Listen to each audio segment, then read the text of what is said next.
রাজধানীর নিকুঞ্জ এলাকায় একমাত্র খেলার মাঠ দখল করে ফুচকা, চটপটি, সিগারেটের দোকান বসানোর অভিযোগ উঠেছে।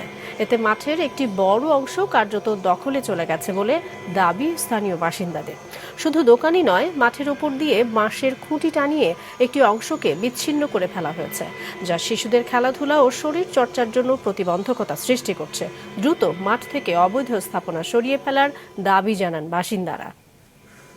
আমরা যখন খেলি বল দোকানদারের গায়ে বা ইয়াতে লাগলে চিল্লাচিল্লি করে, কিন্তু মাঝে মধ্যে বকে, অনেক বকা দেয়, খেলতে না। কিন্তু মাঠে বসানো কোনো আইনই নেই জায়গায়।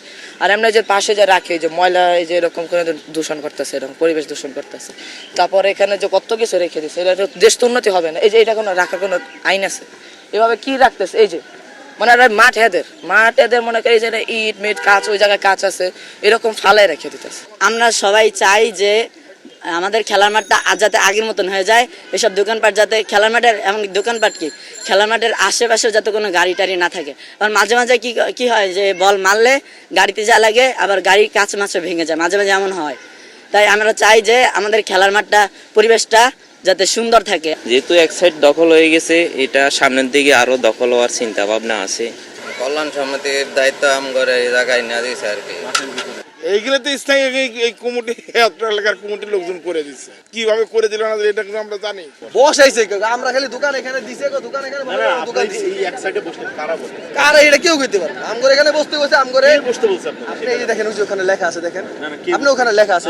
আপনার কাছে না না, আমি জানবো কেন? আপনি দেখে নেন। আপনি বলেন না। আমি তো আপনি ওখানে দেখে নেন, স্পষ্ট ভাবে ওখানে সবকিছু লেখা আছে, আপনি ওখানে দেখতে পাবেন। রাস্তায় ফুটপাতের দোকান বসে এটা অন্যায়, আর মাঠের ভিতরে মাঠের মধ্যে এটাও অন্যায়, দুটোটাই অন্যায়। এই দুই অন্যায় থেকে আমাদের বাঁচতে হইব।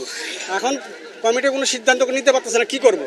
এই জন্য যে কটার পাইছে মাঠের আশপাশে, যে তোমরা ইয়ার বাইরে যাবে না। আর নতুন দোকান যারা আসছে তারা বসতে পারতেছে না, তো কিছুটা তো লাভ হয়েছে আমাদের। বহু কমপ্লেন আছে, বহুত বাড়িওয়ালারা। আমরা আপ্রাণ চেষ্টা করছি এবং কি 5টা সিকিউরিটি আমরা রাখছি। এই এক একটা সিকিউরিটি 15,000 টাকা বেতন দেওয়া, এটা পরিষ্কার পরিচ্ছন্ন করার জন্য। এর কি করতে পারেন? দোকানদারা একদিকে দিয়ে ছাপা করে, আরেক দিক দিয়ে বসে, কিছু করার নেই। বুঝছেন, মাঠটা দখল করার মানে মাঠটা তো দখল করে নাই, যেহেতু এই দিক দিয়ে দোকান মাঠের 4 ও 5 দিয়ে মাঝখানে ছিল। ওরা একদিকে প্রশাসক সাহেব বলছে যে একদিকে চাপার জন্য, একদিকে চাপা। এই যে কল্যাণ সমিতির প্রশাসক রাজক রাজিকের জন্য আমরা বলছি মাঠটা ক্লিয়ারের জন্য রাজক আমরা গেছি। যাওয়ার পরে মনে করেন যে অনেক ইটি করতেছে, করে যে ঠিক আছে আপনারা কেমনি আমাকে একটা লিখে দেন। আমরা করলাম আমরা সংস্কার করবো। তারা কয় আমরা করে দেবো, আপনারা যদি পারেন এমনি করেন গা।